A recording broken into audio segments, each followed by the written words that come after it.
જય સ્વામિનારાયણ વિદ્યાર્થી મિત્રો, આપણે ભણી રહ્યા છીએ ચેપ્ટર નંબર 8 માનવ સ્વાસ્થ્ય અને રોગો.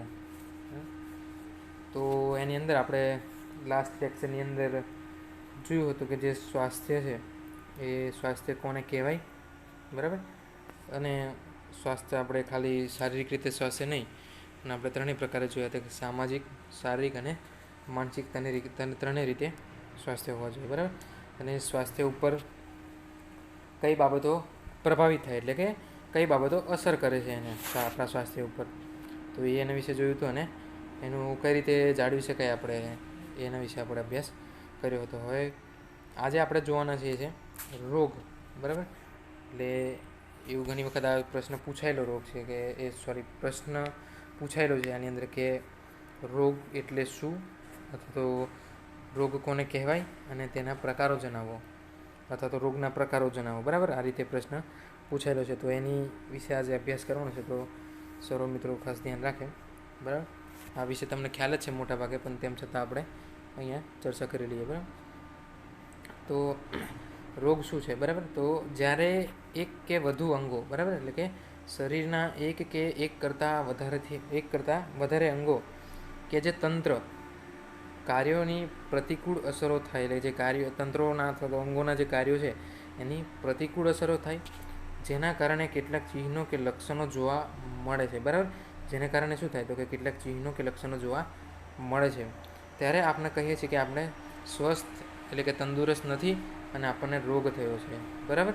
એટલે અહીંયા શું કીધું છે, તો કે શરીરના એક કે એકથી વધુ અંગો, એટલે અંગો આપણે બધા અંગો જોયા છે, બરાબર. એ અંગો અથવા તો જે અંગ તંત્રો છે આખા, એટલે અથવા તો આપણી જે શરીરના તંત્રો છે બધા, બરાબર. રુધિરાભિસરણ તંત્ર, પાચન તંત્ર, બરાબર, પ્રજનન તંત્ર, ચેતાતંત્ર, આ જેટલા પણ બધા તંત્રો છે એ તંત્રો ઉપર, બરાબર, એ તંત્રોની જે કાર્યો છે, એ તંત્રોના જે કાર્યો છે એ કાર્યોની પ્રતિકૂળ અસરો થાય.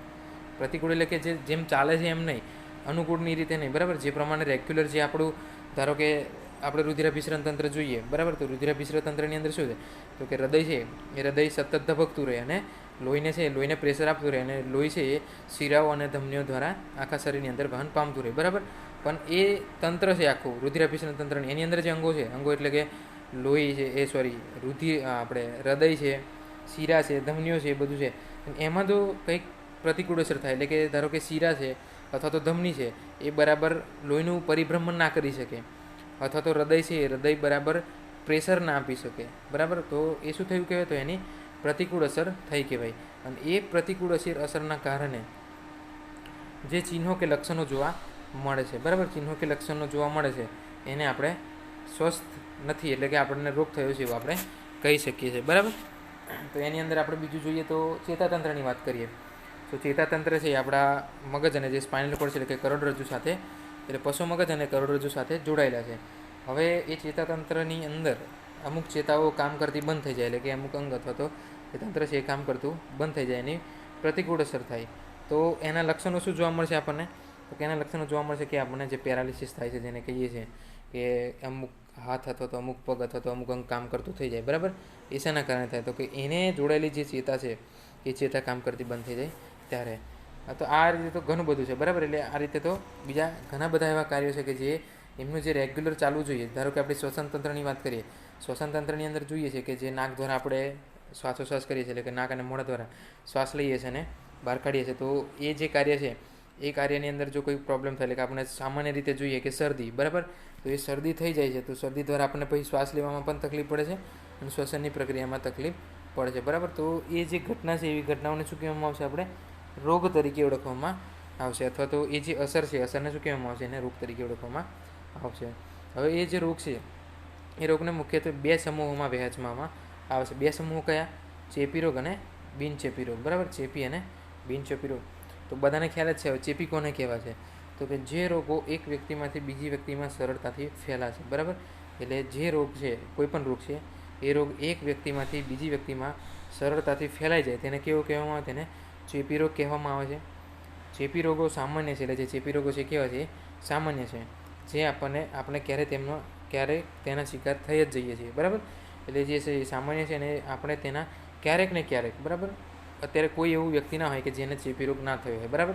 કોમન આપણે વાત કરીએ તો કે શરદી, બરાબર. શરદી છે એ પણ કેવું છે, ચેપી જ રોગ છે, એટલે કે એ ઇન્ફ્લુએન્ઝા વાયરસ દ્વારા ફેલાય છે, બરાબર. અને એ જે છે એ આપણે કોઈકને શરદી થઈ હોય તો એની આજુબાજુ જઈએ તો એના કોન્ટેક્ટમાં આવીએ તો એનાથી આપણને આમાં શરદીનો વાહક એ વહન થઈ જાય છે અને આપણને શરદી થાય છે, બરાબર.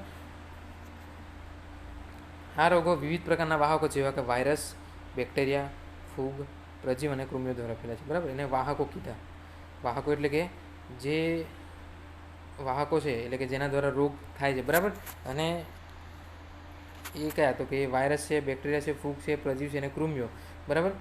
એ એના દ્વારા એટલે કે આ જે બેક્ટેરિયા, વાયરસ, ફૂગ, પ્રજીવ અને કૃમિઓ છે એ આપણા શરીરની અંદર આવે, બરાબર. એટલે આપણે ધારો કે દૂષિત પાણી પીએ તો એની અંદર બેક્ટેરિયા અને પ્રજીવો જોવા મળે, બરાબર. અથવા કૃમિઓ પણ અમુક વખતે જોવા મળે. દૂષિત ખોરાક ખાઈએ અથવા તો જે જૂનો ખોરાક છે એટલે જે 8-9 કલાક અથવા તો 10-12 કલાકથી ઉપર જતો રહ્યો એની પર પછી ધીમે ધીમે શું થાય, ખુલ્લો પડેલો ખોરાક હોય તો એની પર ધીમે ધીમે ફૂગ બેસવાની ચાલુ થાય, એટલે કે ફૂગ વિકસવાની ચાલુ થાય અને બેક્ટેરિયા પણ એની પર વિકસવાના ચાલુ થતા હોય. તો એવો જે ખોરાક ખાઈએ તો આપણને શું થાય, એ જે ફૂગ છે અથવા તો જે બેક્ટેરિયા છે અથવા તો પાણી એવું દૂષિત પીએ તો એની અંદર જે વાયરસ આવેલા છે, એ બેક્ટેરિયા આવેલા છે, એ બધા બેક્ટેરિયા આપણા શરીરની અંદર આવશે, બરાબર. આપણા શરીરની અંદર આવશે એટલે આપણા શરીરના જે તે તંત્રને અસર કરશે અને એને આપણે રોગ તરીકે ઓળખીએ છીએ. અને એ જે છે એ આપણા શરીરમાંથી પછી બીજા બધાને ફેલાશે. જેમ કે અત્યારે મોસ્ટ કોમન ચાલી રહ્યો છે કોરોના, બરાબર. જે કોરોના છે એ કોરોના શું છે તો કે શ્વસન તંત્રને લગતો છે. ન્યુમોનિયા જેવા આના લક્ષણો જોવા મળે છે. તો જે કોરોનાનો જે વાયરસ છે એ આપણી છીંક દ્વારા, એટલે જે દર્દી હોય એ દર્દીની છીંક દ્વારા અથવા તો દર્દીની જે લાળ છે એ લાળરસ દ્વારા જે ડ્રોપલેટ બહાર નીકળે છે, બરાબર, બોલવાથી, એની અંદર હજારો પ્રકારના કોરોનાના વાયરસ હોય અને એનાથી બીજો કોઈ વ્યક્તિ કોન્ટેક્ટ આવે તો એને એ કોન્ટેક્ટમાં આવે તો એને એ રોગ થઈ જાય છે, બરાબર. એ જ રીતે એ ફેલાતો હોય. એટલે એવો જે ફેલાતો રોગ છે એને કેવો કહેવાય તો કે એને ચેપી રોગ કહેવામાં આવે છે, જે સરળતાથી એક વ્યક્તિમાંથી બીજી વ્યક્તિમાં ફેલાઈ જાય. એડ્સ જેવા ચેપી રોગ જીવલેણ હોય છે, એટલે જે એડ્સ જેવો એટલે બરાબર HIV એડ્સ જેને આપણે કહીએ છીએ, એડ્સ છે એનું પૂરું નામ છે એક્વાયર્ડ ઇમ્યુનોડેફિશિયન્સી સિન્ડ્રોમ, બરાબર. એ આપણે નેક્સ્ટ ભણવાના છે એટલે અત્યારે આના વિશે ખાસ ચર્ચા કરતા નહીં. અને એનો જે રોગકારક છે એ છે HIV, બરાબર. એવો જે ચેપી રોગ છે એ જીવલેણ હોય છે, એટલે બહુ ખતરનાક હોય ને જીવ લેનારો, એટલે કે જીવ લઈ શકે એવો હોય છે. પછી બીજું જોઈએ બિનચેપી રોગ.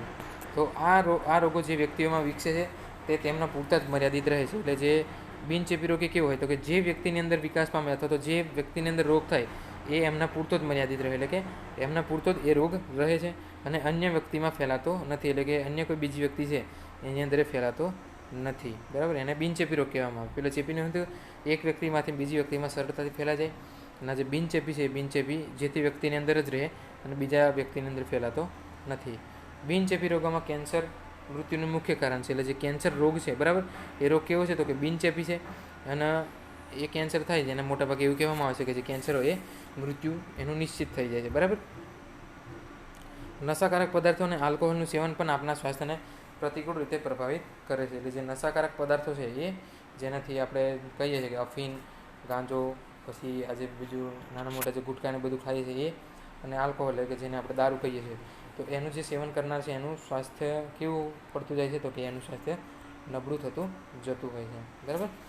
તો આ તો આપણે રોગ એટલે કે રોગ શું છે અને તેના પ્રકારો, રોગ વિશે જોયું અને તેના પ્રકારો, બરાબર. તો હવે નેક્સ્ટ જોઈએ રોગકારકો મનુષ્યને કઈ રીતે નુકસાન પહોંચાડે છે, બરાબર. એટલે જે રોગકારકો છે એ રોગકારકો જે મનુષ્ય છે અથવા તો સામેવાળું જે યજમાન છે યજમાનને કઈ રીતે નુકસાન પહોંચાડે છે એના વિશે જોવાનું છે આપણે. તો મનુષ્યમાં રોગો સર્જવા માટે અનેક સજીવો, બરાબર, મનુષ્યની અંદર જે રોગો સર્જવા માટે અનેક સજીવો જેવા કે બેક્ટેરિયા, વાયરસ, ફૂગ, પ્રજીવ અને કૃમિ, એટલે આ બધા જવાબદાર છે.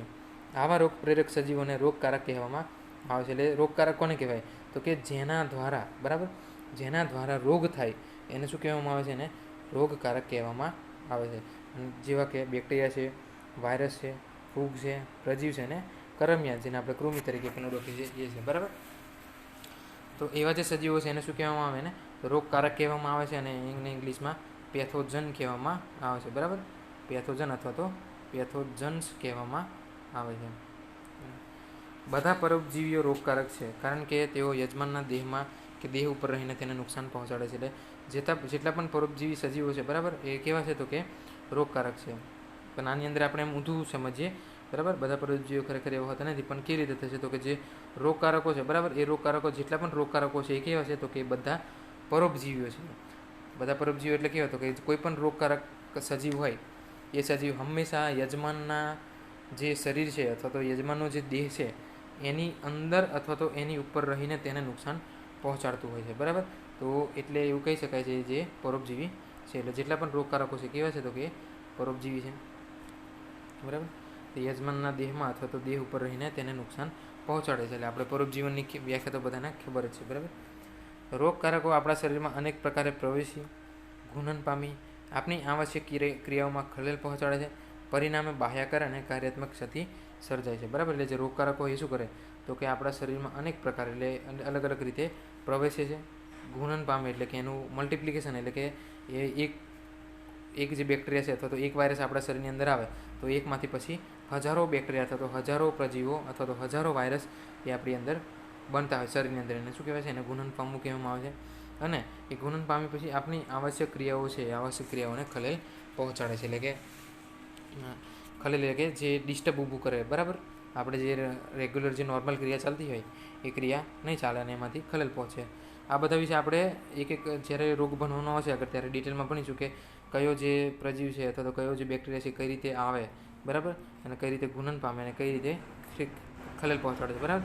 અત્યારે આપણે કોરોનાનું જોઈએ તો કોરોના છે આપણે શ્વાસોશ્વાસ દ્વારા અથવા તો કોઈને સ્કિન દ્વારા બરાબર, એટલે આંખ, કાન, નાક અથવા જે મોઢું છે એ મોઢા દ્વારા એ આપણા શરીરની અંદર આવતા હોય અને આપણા શરીરની અંદર આવી અને એ ઘૂનન પામતા હોય, એટલે કે મલ્ટિપ્લિકેશન થતું હોય એમનું, અને પછી આપણી જે રોજિંદી ક્રિયાઓ છે રેગ્યુલર જે ક્રિયાઓ છે એમાં ખલેલ પહોંચાડતું હોય છે બરાબર. પરિણામે બાહ્યકાર અને કાર્યાત્મક ક્ષતિ સર્જાય છે બરાબર. પરિણામે શું થાય તો કે આંતરિક જે રચના બદલાય છે, એટલે આંતરિક જે ક્રિયાઓ છે એ ક્રિયાઓની અંદર ખલેલ પહોંચાડે છે તો બાહ્યકાર એટલે જે બહારની જે ક્રિયા છે એમાં અને કાર્યની રીતે પણ એમાં ક્ષતિ સર્જાય એટલે ખામી સર્જાય છે. રોગકારકો માટે જરૂરી છે કે તેઓ યજમાનના અંતઃ પર્યાવરણ અનુસાર પોતાનું જીવન અનુકૂલિત કરે બરાબર. એટલે કે જે રોગકારકો છે એટલે બહારથી જે રોગકારકો આવેલા છે જે બેક્ટેરિયા છે, વાયરસ છે, ફૂગ છે, પ્રજીવ, એમની અંદર શું જવાબદાર એમને શું જરૂરી છે તો કે યજમાનના અંતઃ પર્યાવરણમાં બરાબર. એટલે કે જે આપણું યજમાન એટલે કોઈ પણ યજમાન હોય એટલે કોઈ પણ મનુષ્ય અથવા તો કોઈ પણ પ્રાણીની અંદર જે રોગ થવાનો રોગકારક જે અંદર પ્રવેશ કર્યો છે એ રોગકારકને બરાબર, એટલે કે જે બેક્ટેરિયા હોય, વાયરસ હોય, જે પણ હોય રોગકારક, એ રોગકારકને જે સામેનો જે સજીવ છે બરાબર, જે સજીવની અંદર એને પ્રવેશ મેળવ્યો છે એ સજીવના અંતઃ પર્યાવરણ અનુસાર, એટલે કે એનું જે અંદરનું વાતાવરણ છે શરીરની અંદરનું વાતાવરણ એના અનુસાર એને જીવન અનુકૂલિત કરવું પડે.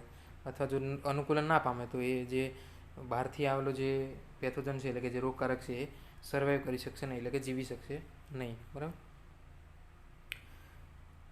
ઉદાહરણ તરીકે જે રોગકારક આંતરમાર્ગમાં પ્રવેશે તેઓ જઠરના નિમ્ન પીએચમાં જીવંત રહેવા અને ભિન્ન પાચક ઉત્સેચકોનો પ્રતિરોધ કરવાની ક્ષમતા હોવી જોઈએ બરાબર. એટલે કોઈ પણ રોગકારકની વાત કરીએ તો રોગકારક છે એ આંતરમાર્ગ એટલે જે આપણા પાચનતંત્રનું છે, પાચનતંત્રનો કોઈ રોગ હોય અથવા તો પાચનતંત્રનો કોઈ રોગકારક હોય તો એ જો આપણા પાચનતંત્રની અંદર આવશે એટલે મોઢા દ્વારા અન્નનળીમાં, અન્નનળી દ્વારા જઠરમાં આવશે બરાબર. તો તમને ખ્યાલ કે જઠરની જે પીએચ છે એ એકદમ તેજ છે, એટલે કે એકદમ સ્ટ્રોંગ પીએચ છે બરાબર એની. તો એ બહારથી આવેલું જે રોગકારક છે એને એ એની સામે લડત આપી અને જે રોગકારક છે એ રોગકારકને મારી નાખશે બરાબર. એટલે એ જે રોગકારક બહારથી આવેલું છે એ રોગકારકને એ જે જઠરની પીએચ છે બરાબર, એ જઠરની પીએચ સામે જીવંત રહેવા માટે એને જીવંત રહેવાની એની ક્ષમતા હોવી જોઈએ બરાબર. જો એ જે જઠરની પીએચ છે એ પીએચથી જ જો એ રોગકારક મરી જશે તો એ રોગકારક શું થશે, એ પોતે આગળ વધી શકશે નહીં અને આગળ ના વધી શકે એટલે રોગ કરી શકશે નહીં બરાબર. એટલે કોઈ પણ રોગકારક હોય એ રોગકારક કેવું હોવું જોઈએ તો કે જે જઠરની અંદર જે પીએચ આવેલું છે એ પીએચમાં ટકી રહેવું જોઈએ અને જે ભિન્ન પાચક ઉત્સેચકો બરાબર, જેમ કે આપણે ટ્રિપ્સિન છે બરાબર, એમાઇલેજ છે, પેપ્સિન છે, એ બધા ઉત્સેચકો છે એનો પ્રતિરોધ કરવાની ક્ષમતા હોવી જોઈએ. એટલે કે એના દ્વારા પોતાનું પાચન ન થઈ જાય એવો હોવો જોઈએ બરાબર. તો હવે તો મિત્રો આપણે રોગકારકો કઈ રીતે મનુષ્યને પહોંચાડે છે અને રોગ એટલે શું બરાબર, તો એના વિશે શાંતિથી અભ્યાસ કરજો અને વાંચજો વધારે તો તમને ખ્યાલ આવશે બરાબર. તો મળીએ મિત્રો નવા લેક્ચરમાં નવા ટૉપિક સાથે. ત્યાં સુધી સર્વ મિત્રોને જય સ્વામિનારાયણ.